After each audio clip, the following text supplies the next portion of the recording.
Hello YouTube, my name's Percy and this is F1 Fan TV. So, I put up a YouTube video a couple of days ago which I particularly wasn't happy with, but I mean, I'm new to this so I'm trying my hardest here.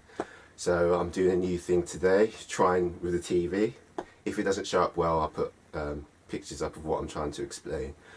So yeah, let's get going. So, if you woke up early like me and a few others around the world, especially in Britain, you woke up at 1 o'clock and 5 o'clock to watch FP1 and FP2 respectively. And yeah, if you haven't watched it and you're watching this, go watch that and then come back to watch this, because it's really good stuff this year and I'm hoping to see a lot of fighting for the championship.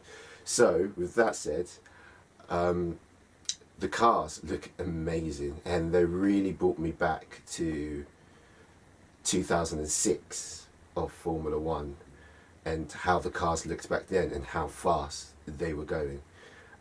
With the low wings, wider tyres, not in 2006 though, low wings, wider tyres and wider front wings, they just look right.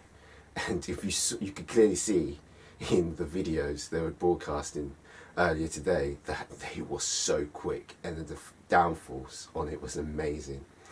Anyway, first thing we're looking at is Mercedes, if they would come up.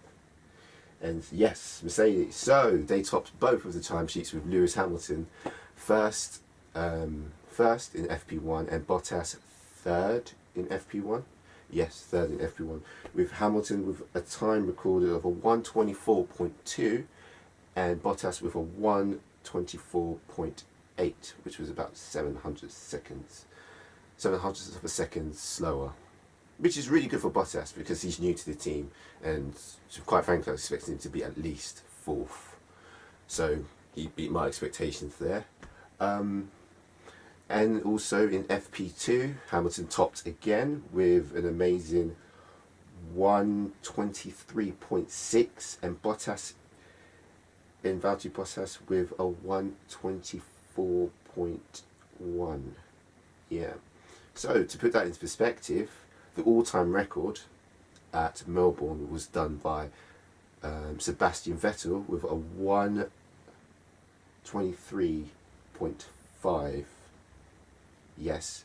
And then the race record, that being at a race, was recorded by Michael Schumacher back in 2004 with a 1:24.1. So if we're already looking at FP1 times, and that's just practice, not necessarily them going their quickest, already clocking at the 1:23s, then yeah, records are going to be broken. So it just goes to show how quick these cars are. And Mercedes still dominating. By how much, I don't necessarily know. So going on to the second strongest team, in my personal opinion, is the Ferraris. So I believe the Ferraris have a lot more to show for themselves this year, especially what happened last year, them being second contenders and ending up third. So Ferrari and FP1 were 5th and 6th respectively, with Raikkonen 5th with a 1:24.3 and Sebastian Vettel 6th with a 1:25.4. And then in FP2, Sebastian Vettel came second with a 1:24.1 and Raikkonen fourth with a 1:24.2. So it just goes to show that the Ferraris are definitely contenders here this year. Hopefully they give Mercedes a run for their money, and Mercedes should be looking over their back, but with this, these cars are coming back to their glory days when I used to watch Formula One and Michael Schumacher. And then finally coming to the Red Bulls, if it will change, there we go. In FP1 they were third and fourth. Yes, third and fourth behind the Mercedes, and 5th and 6th in FP2 behind the Ferraris, with Ricciardo leading Max Verstappen in both of those sessions. My opinion on the Red Bulls, I don't really know yet. I feel like they got a couple of issues to sort out, but Hopefully after the next couple of races they'll be back up there contending. So hopefully it's a 3-leg race and not a 2-leg race, or especially not a 1-leg race. I don't want that. No one wants that. No one wants Mercedes dominating again. As much as I'm a Hamilton fan, I really don't want to see them dominate. I really want to see a fight, because that's what the championship should be about. A fight between at least top 3 teams just dogging it out for the World Championships. So with the top 3 talked about, I want to go to the middle tier, if that will change. Ooh, yeah, there we go. So for my top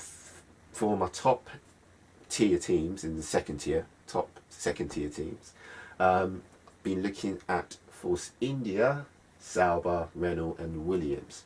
With Williams probably topping it, not too far behind. I think Sauber, they're looking quite strong this year, definitely, especially them having 25 years this year, so they definitely want to perform better than they did last year. Force India, which now, come to think of it, I kind of love the look of the pink, will be strong contenders right behind Sauber, if not maybe ahead.